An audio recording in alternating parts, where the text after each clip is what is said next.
Hi, my name is Brianna Hackbarth, and I'm going to be presenting my This Is Me final project. The first thing I'm going to talk about is the 5 assessments that I did for class. And the first assessment I'm going to talk about is the True Colors assignment. My highest score was gold. And someone who kind of identifies with the color gold personality wise is someone who likes to maintain a schedule and values organization and really just likes to follow rules, and I feel like that adequately describes me.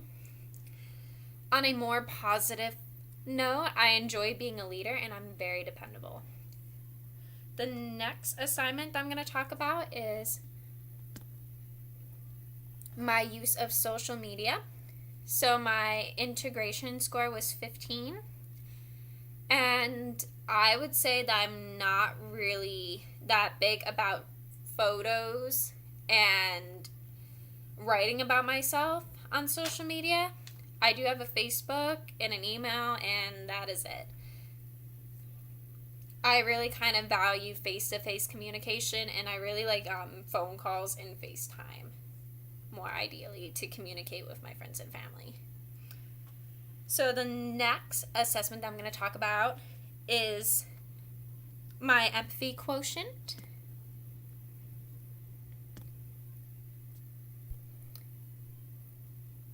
So my empathy quotient was slightly higher than the average college female, and that was a 54. And the reason why I wanted to talk about this is because I would love to be a clinical psychologist. That's my long-term career goal. And it's important to have empathy in order to provide beneficial therapy.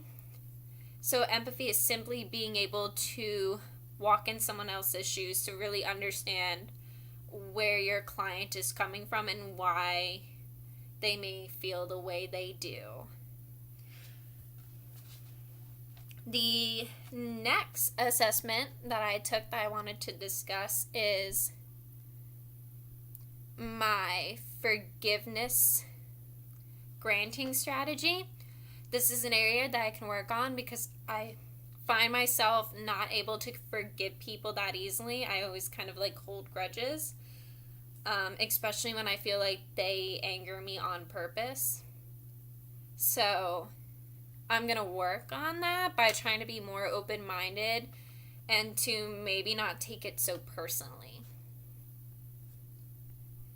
The last assignment I want to talk about is the family communication pattern. And I actually discussed this with my parents and my brother over Thanksgiving break. And they're very pleased to find out that we score in high conversation and low conformity. So we're a pluralistic family. And we do like to talk to each other. We're very supporting and loving. And I even have this photo. So that's me eating a chip. I was always kind of eating as a child.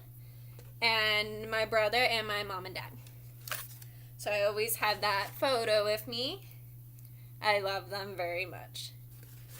So that's the last assessment I wanted to talk about. The next part I'm going to talk about is the concepts and ideas that we learned in class and read in the textbook. The first concept that I wanted to bring back was reading about empathy, and I know we had a discussion post about it. So I wanted to briefly mention that I really like that part because it's important in psychology. It's important for your friends in listening. And another assignment that kind of goes along with that is paraphrasing. And I really thought that assignment was fun. And that also shows how you can be a decent listener and really understand what the person you're conversing with is telling you. And it's a great way to get clarification. The next concept I wanted to talk about was a small segment on page 310, and it's actually called "Can Female Coworkers Be Friends?" And I thought about that, and I thought about all the places I worked and my internship, and I thought about how I'm not really that close with any of my female coworkers. So in order to change that, I'm going to be asking a fellow intern if she wants to sit with me at graduation, because we're both graduating next week, and I think it'll be a nice gesture to maybe establish a friendship.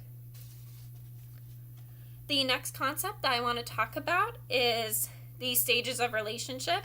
It starts on page 277. And there's 10 concepts, and reading that whole chapter was really interesting because I thought the stages were really like spot on. And I felt like they can help me understand future relationships that I'm going to have with maybe like future like romantic partners or other friendships in general. And another part of the textbook that I liked was talking about that if you were friends previously before you broken up, you're more likely to be friends afterwards. And that's exactly what happened with my last boyfriend. We broke up about a year ago, but we're still really good friends, and I kind of really like appreciated and felt like, oh, this is normal. It's normal that we're friends. So the next concept I wanted to talk about was the use of language and different types of language, and that begins on page 148. And I wanted to start incorporating more like power language and more statements with, beginning with like I feel or I want to do this, because sometimes I feel like I can be a very passive person. And though I still want to be polite, I want to be more assertive, and I want people to really hear what I have to say and be kind of more like affirming in my statements. The last concept I wanted to talk about was when we talked about multiculturalism and communicating with people who have a different culture than you. And that's really important because I may one day have clients in therapy sessions that come from a different culture than me. And it's just always really beneficial to understand different cultures. So I wanted to talk about that I may be going on a volunteer trip to Sri Lanka, and it's a small island south of India, and how I'm going to probably engage in 3 strategies to prepare myself to be able to communicate with them better.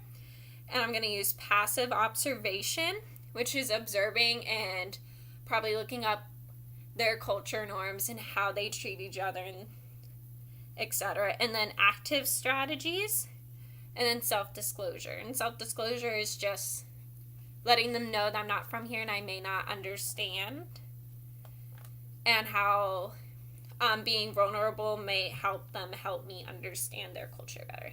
So that's my project, and thank you, and I hope you have a great winter break. Bye.